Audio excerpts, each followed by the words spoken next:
Welcome to another edition of HeroTalk, the quarantine edition, where we're joined by ordinary people doing extraordinary things, heroes of culture, business, technology, and society who all have one thing in common. They want to change the world. Today, I'm joined by a very special guest, dear friend of mine, an individual that I think personifies this concept of corporate courage, Danny Tawiah. How you doing, my brother? Doing great, brother. How are you? I'm excellent, man. All things considered, with what's going on right now, like I was telling you before we started, I feel extremely blessed. We are individuals who've had the opportunity to work with some incredible brands. Our families are healthy and safe. There's individuals who look like us, who have our skin color, who are on the front lines putting their lives at risk. So, I can't complain. And, I'm really excited to talk to you today, man, and for obvious reasons. And I got to tell you, one thing I wish Zoom had was one of those Funk Flex bombs right now, because I feel like I need a sound machine, because I know that you're going to bring the heat and drop bombs like you did on that Medium article. And the title of today's segment is Don't Do It. And I think it was appropriately titled because your article in Medium touched on a topic that has become, extremely poignant right now within the social commentary that's happening on social media, on LinkedIn, in all of the business trades, which is really truly about how brands and corporations are responding and in a way that demonstrates their support for the current racial injustice that's happening right now in America. And before we get started, about the contents of that article that really touch upon the Nike Don't Do It campaign that was released, I would love for you to tell the viewers a little bit about yourself, your background, and why you're uniquely qualified to speak on this subject matter. Thank you. I appreciate the opportunity, quite frankly. It's been, since I left Nike, which was 2 years ago, I've been struggling with how to deliver this message so that it's received with the spirit with which I meant it. And so I've taken time, I've pondered, and when you hear my story, you'll see why the act and the outcome of my personal, highly successful career at Nike up until that moment doesn't add up. And so the Amy Coopers of the world don't just exist in Central Park. They also exist in corporate America, and they reveal themselves in different ways. So a bit about me. I'm actually, and this is one of the reasons why this story, I think, stands out so well. I was born in Ghana, West Africa. And I grew up with my single parent mother, whom I love dearly, my brothers and my sisters, who, have always, we're from a poor family. Like everybody else, it sort of starts out wanting a better dream. You chase these things, but you start from zero. And so being a first generation, living in the UK, having to deal with racism at very young age, not really understanding what racism is at that point, but knowing that there is something fundamentally either wrong with society or something slightly distorted with me as a person. And I've had to work through that over the years.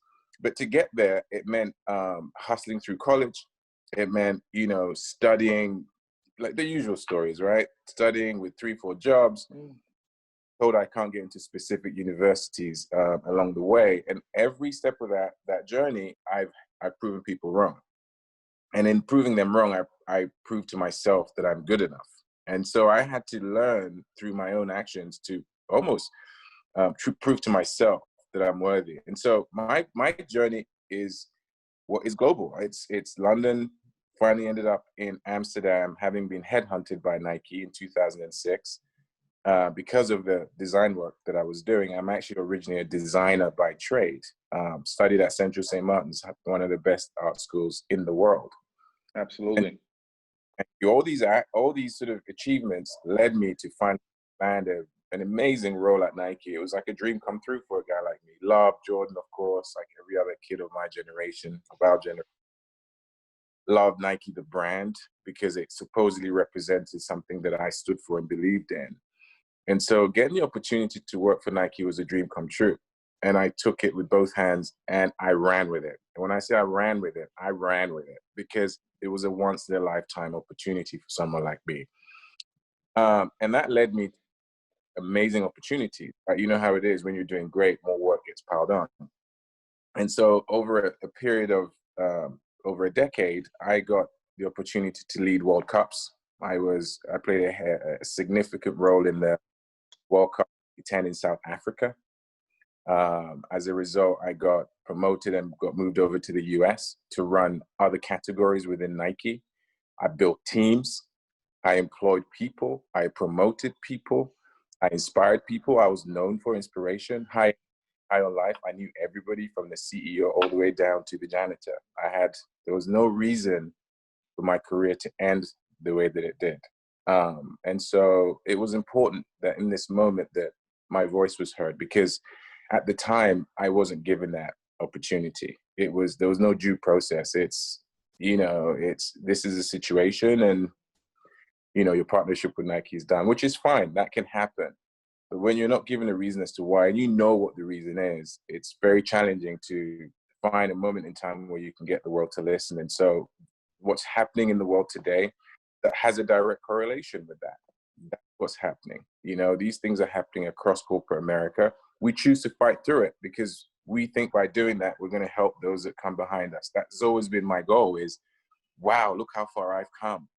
Look how far I've brought my journey. Look how far I've been able to get myself. How do I now give that back? So I spent all my time mentoring, still do. I spent all my time making sure that the young Black employees within Nike had access to me. Typically, when you're a VP, they tend to be isolated and don't necessarily reach out. And that's not all of them, some of them. But I definitely made that a must. So when this moment happened and I saw what I saw, I was in the brand team for over 10 years. I know what's involved. I know the process. I know how to deliver a World Cup campaign and have the world listen. And so when you take that formula in a moment like this and use it in such a disingenuous way, I think it was impossible for me to ignore. I had to say something. Wow. Well, first and foremost, good for you. And I think there's a lot of individuals and executives of color that have bad experiences that are less inclined to talk about their experiences because they think it may impact their ability to be hireable as they kind of go and look for their next opportunity. What prompted you really to say, this is a situation where I can't sit back and let them come out and continue to placate consumers with what you may feel is a message that really lacks the true empathy and just the real authenticity behind it? Well, I think in things that have happened in the past, the way that brands, I think, have dealt with it is figure out how to be part of the message without taking any real accountability. We want to own the feed. So we're going to come up with great hashtags that sort of embody our positioning or the way we want the world to perceive us. And we're going to put our media dollars behind that. Those media dollars could probably go towards something a bit more useful. So let's start with that. The fact that Dravy's showing up in that way for me tells me it's self-serving. That's the first thing. The second thing is that it's not a campaign. Black Lives is this, what's happening in the world is not a campaign. You cannot use our suffering as a way to promote or develop a campaign. If I was to play out the way that I would imagine this ad got approved, and this is where when you don't have a diverse leadership, you become somewhat tone deaf, I think. The signs were there. If you put out an ad, which honestly is a glorified PowerPoint with music, let's just it's somewhat lazy. It's somewhat lazy. And so for me, when you think about the moment and what that moment signifies, you have such a reliance on Black culture, Black designers, Black talent. You know, when you have all those things as a core component of what you do, you have to do more than just put out an ad with a glorified JPEG asking me to get behind the Black cause. You haven't told me anything about how you, as a brand, are planning to change that status quo.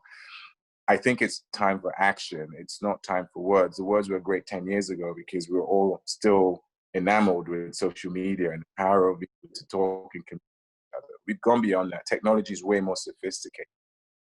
Now it's about actual impact. What are you doing on the ground to change this terrible situation we all happen to be in?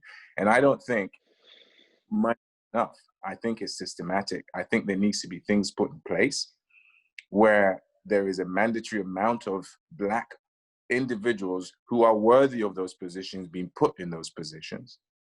You know, I think if I remember back to the way that corporate America responded to the notion of the Me Too movement, which I support wholeheartedly, of course, being of a single parent mother, I support the sense of urgency I felt from corporate America. I'm not feeling from in this situation. Mm, mm. The editors and writers that came up and immediately wrote extensive articles about this horrible culture of behavior in corporate America and pulling out individual Black people, of whom I'm one of those. It's all online. People should please go read it and educate themselves and understand the subtlety. That's why I called it out. It's very subtle, the way that it's applied. It's not overt. Nobody's going to come out and be racist to your face. Nobody wants that. Yeah. But at the same time, there are really smart, systematic, I call them tricks, that allows them to pull the wool over your eyes. You know, and for me, when my people feed a brand like Nike, and I feel like a brand like Nike is not getting behind them, it's important. I have 2 Black children whom I want to have grow up in a world that's safe, that respects them, and gives them as much opportunity as any friend that he has. Black, blue, brown, I don't care. I want the same rights for them.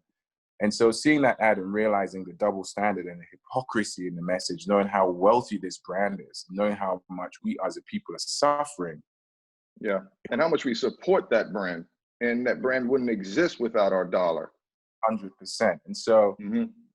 personally won't buy any Nikes for my own personal reasons, but it does raise the question, Black culture, raise up, and actually I want Black people to look at this company and actually understand how much of a marketing machine it is. We're being marketed to, even about race, as far as I'm concerned. And so go do their research and take the time and ask the questions and ask why there isn't, you know, we don't have any people of color in the C-suite executive level of not just Nike, but a wide range of companies. I know that this is potentially career suicide, but I always tell people, you know, this is where I think a lot of the people, certainly the individuals I worked with, don't understand. In Ghana, we have this phrase, naked we came. Mm. I've already won by virtue of I have an amazing family who stood by me through thick and thin.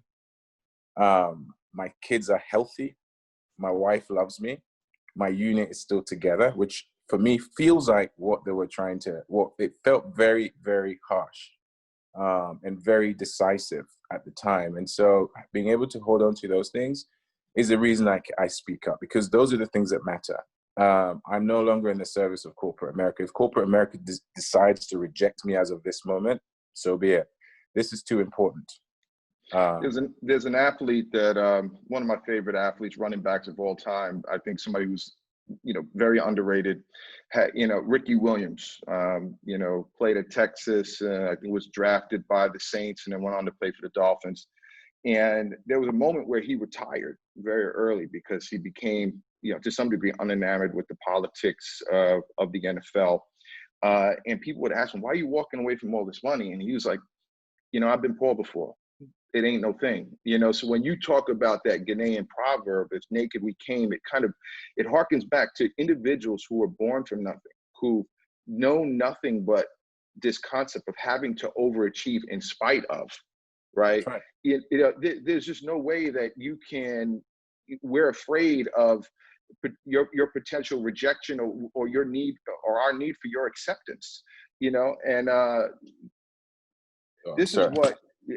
what I think, which is why I was so excited to talk to you, because this example I think is so important at this moment in time, that people, you know, grab on to that courageous quality that Yeah, they need to have, right, in order to institute the change that we need. that's right. You got to ask yourself this question. I mean, and this is something that, you know, for the listeners, hopefully will make a lot of sense. Take one company, right? I don't want to keep picking on Nike. It's the most obvious one because it's the one I can sort of. You got 70,000 employees, right? They talk about diversity. That yeah, you're diverse in this retail stores, the front lines, Yeah. loaves. Of course, there's crazy diversity there. But let's start going up the food chain and let's see how much lighter it gets as we go up. So I think it's clever marketing as far as I'm concerned. I think it's very smart. It's very strategic.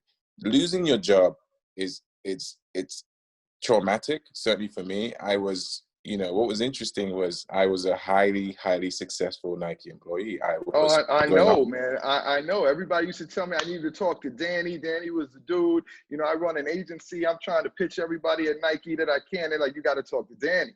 You know, you were, you know, the rising star. You were considered one of those individuals that literally the company was building equity around, right?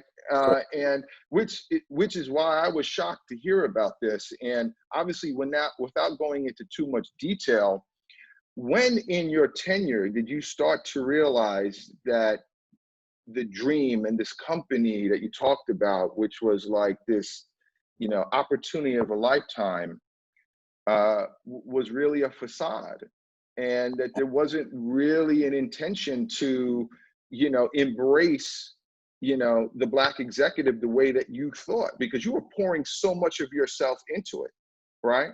So when Correct. did that point happen for you to know that there was a glass ceiling and there's just no way you're rising above it?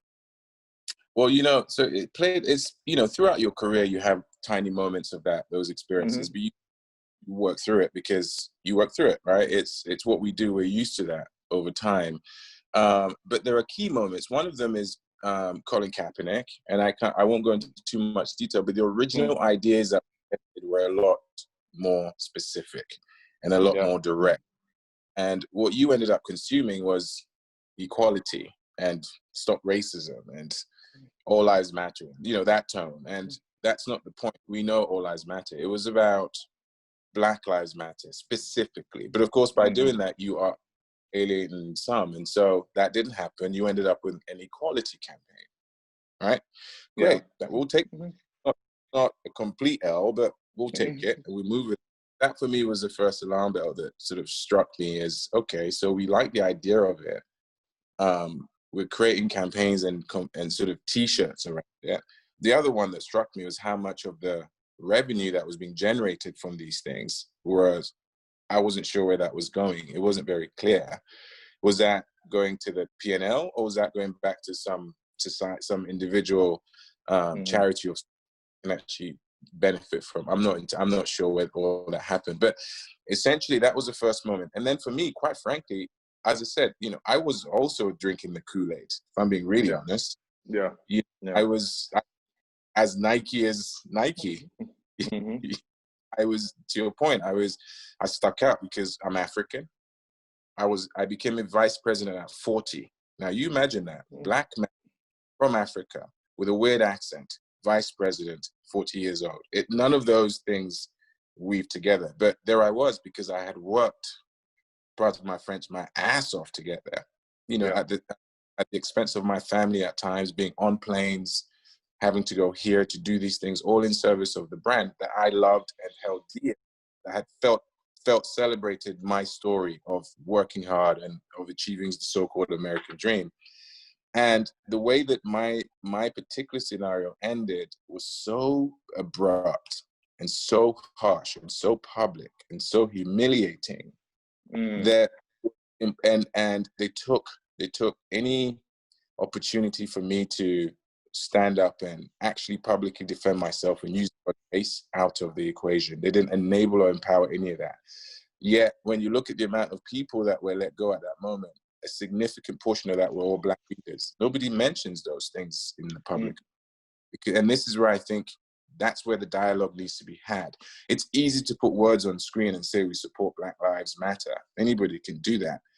The reason I'm so proactive in seeking, hoping to see Nike actually do something is because I still believe in helping others that were before me improve and get the opportunities moving forward. And so for me, the story was very diluted. I still, quite frankly, don't know the reasons for how I ended up leaving Nike. It wasn't told to me, but the assumption of guilt was already baked in by default, and the media had a field day with it. They had a field day with it. Here we are. Here are our, angry Black men that are treating women badly, in particular white women. And gosh, how horrible are they as men? We've rooted out the problem. All 11 of them, 70,000 people. Oh, by the way, most of them happen to be Black. There's no women. There's certainly no white women that are doing anything wrong in the workplace.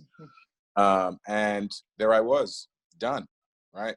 Guilty. And as you know, the outcome of that, and the way it feels when you're me is they're not just trying to end your career at Nike, they're trying to end your career entirely. Hence why it's in the New York Times, it's in the Wall Street Journal, it's in every it's in every tabloid that you can imagine where I would potentially show up in as a vice president of Nike.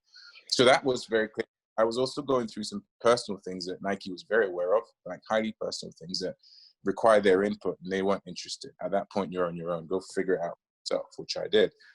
But you realize how you're just a number. You get moved around because if it's optically right, then sure, we'll add it in. But outside of that, I still think that the racism is so subtle. I don't even think half of them recognize it as racism.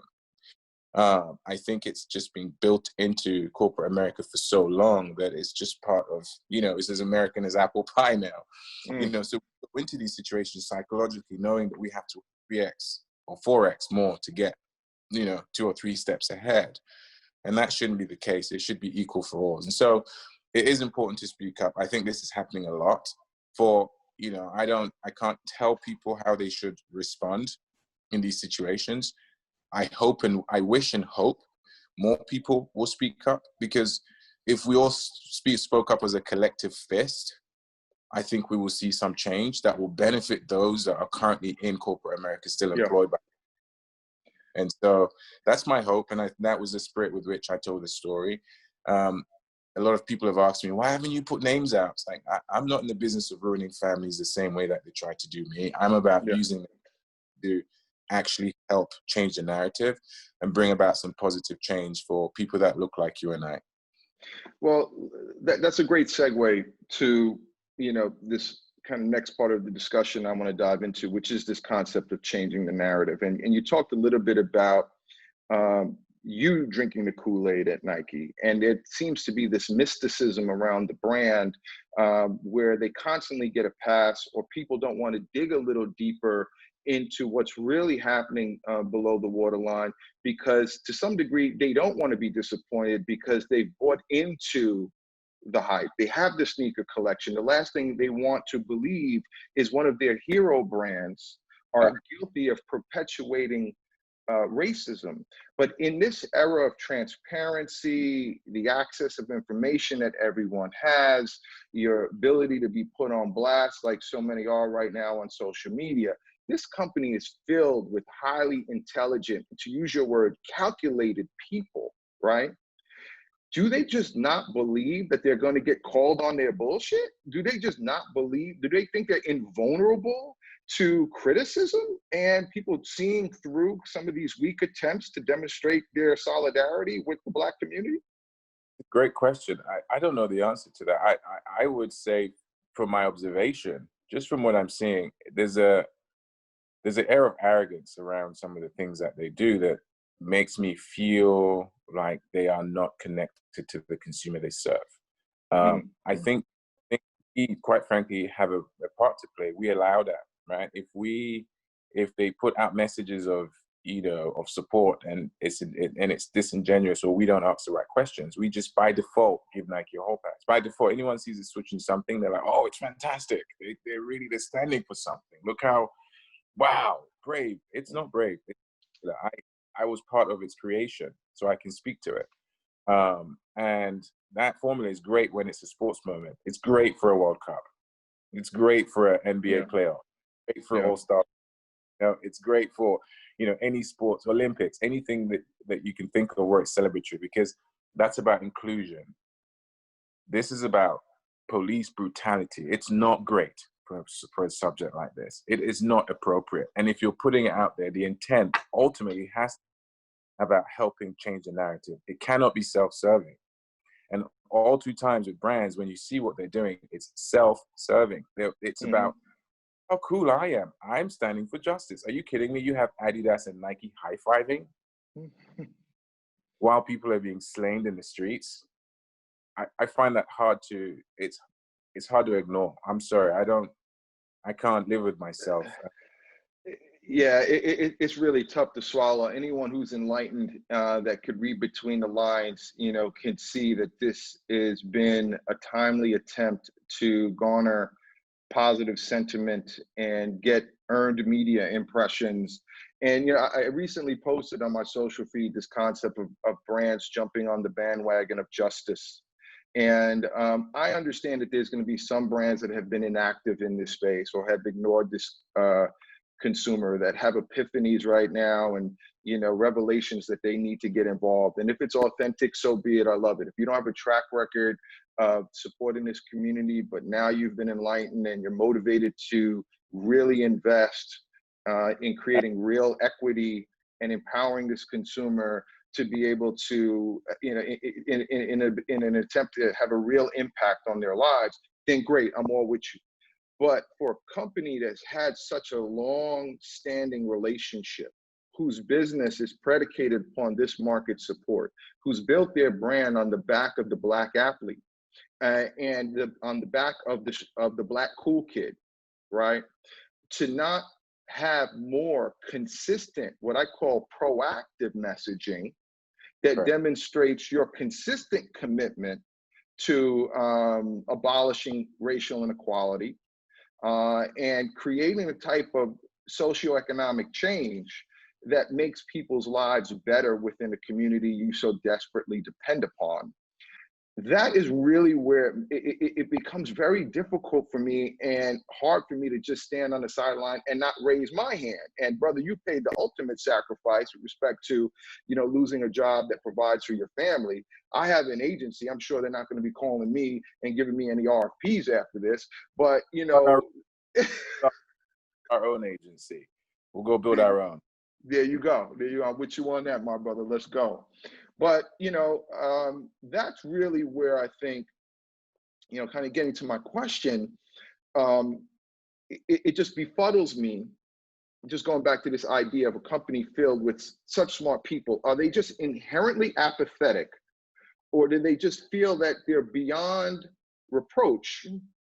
Or do they just don't get it? Maybe they just need an education. Maybe they just been in their white ivory tower for too long and they just don't understand what white privilege really means, and they need an education because they actually think they're doing a favor, right, by hiring the Black people that do work there, or showing so much attention to Colin Kaepernick when nobody wanted to touch him. We've checked our box. Why do we have to go further?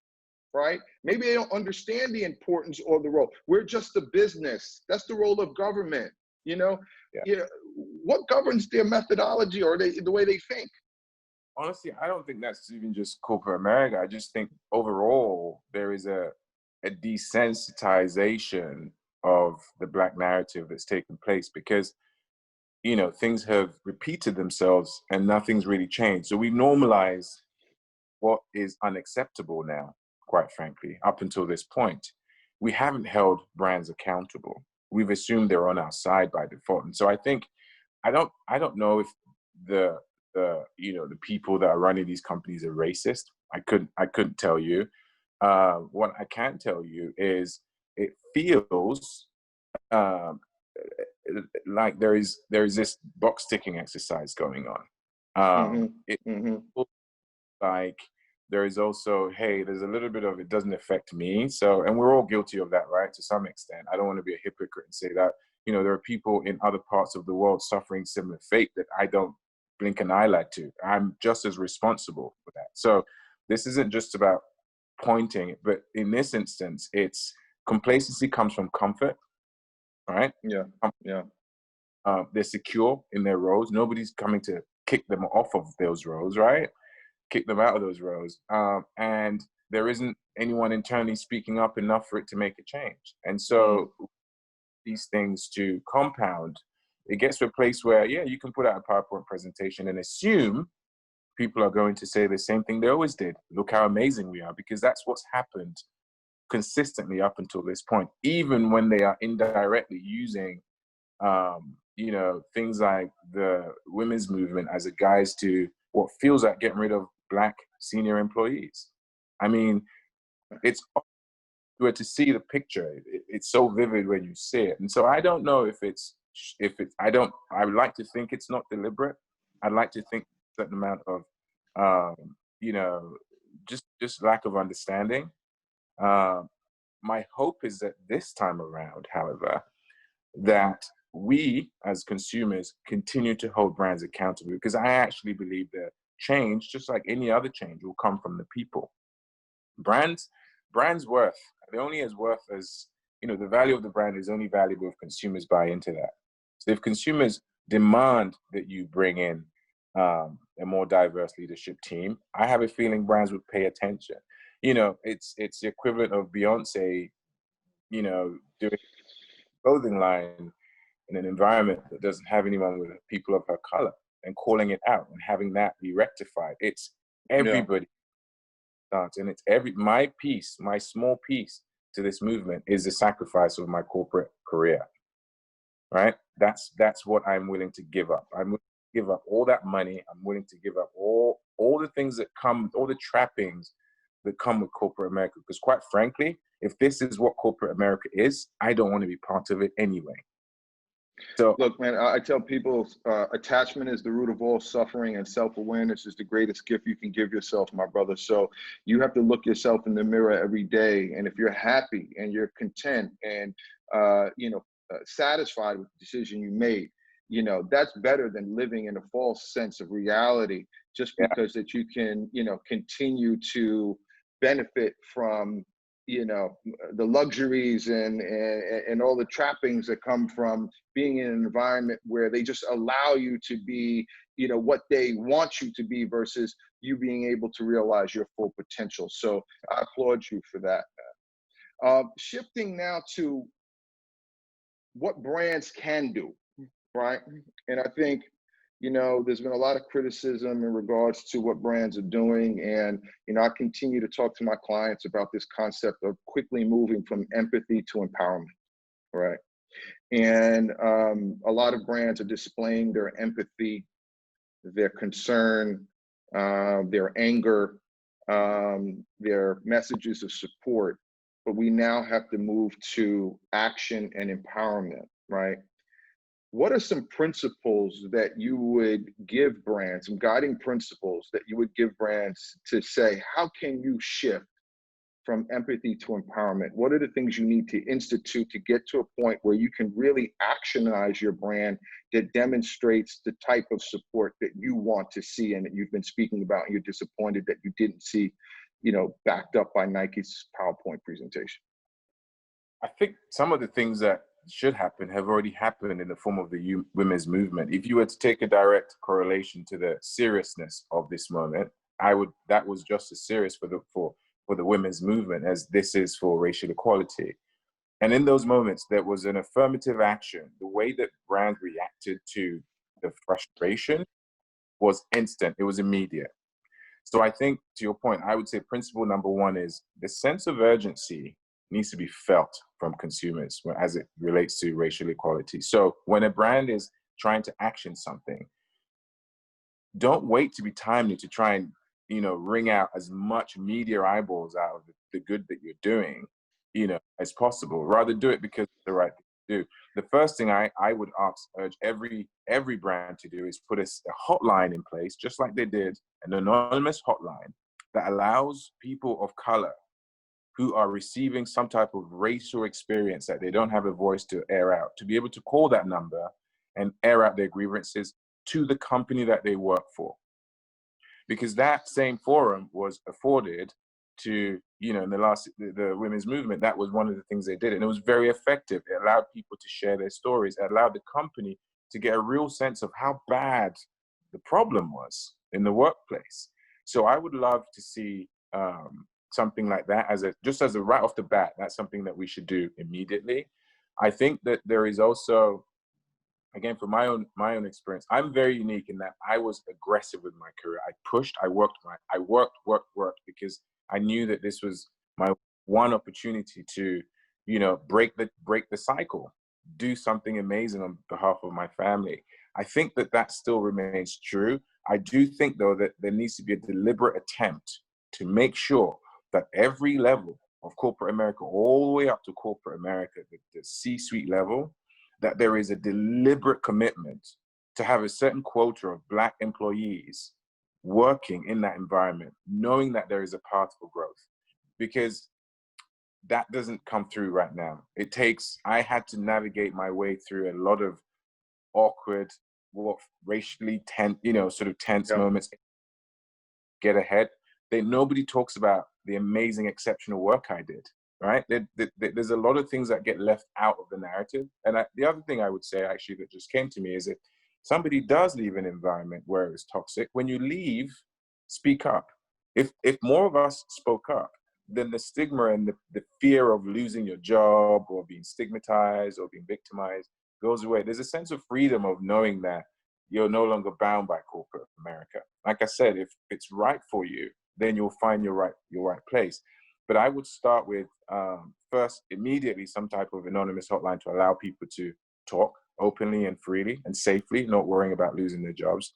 I think there needs to be a very, very deliberate framework for how career development for Black or minorities at large in corporate America is being instigated, activated, and tracked.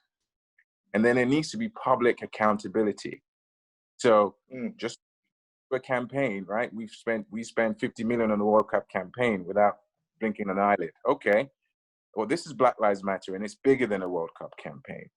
So where is the accountability? We should, every quarter, every half a year, every fiscal, I don't care, but at some point, stand up and be counted, for real.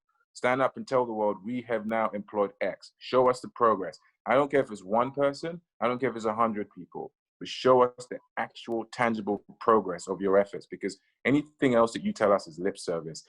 I just think that this is the time. You have to put your money where your mouth is. You have to, because I think consumers will see through it otherwise. My brother, with that said, I'm Joe Anthony. This is Danny Tawiah, and he's definitely a hero, all right? And remember, you don't have to be superhuman to be a superhero, man. This brother is being courageous. He's being brave. He's speaking out. This is a time not to hold your tongue. Get out there, man. Speak. We need your voices to change corporate America, to change organizations, politics, policy. Get out there, be brave, man. Use your voice. It matters. Danny, thank you so much, man, for joining us, sharing with us your amazing journey, your story, being so open about your trials and your tribulations. And I wish you nothing and your family, nothing but the best, my brother, man. I think that the brightest parts of your future are before you. And I look forward to seeing that, and hopefully our paths can cross and we can find some way to work together and do some amazing work. Just the beginning, brother. Absolutely, man. Appreciate you. Thank you for the... After any time, my brother. Let's do it again. You bet. Take care, man.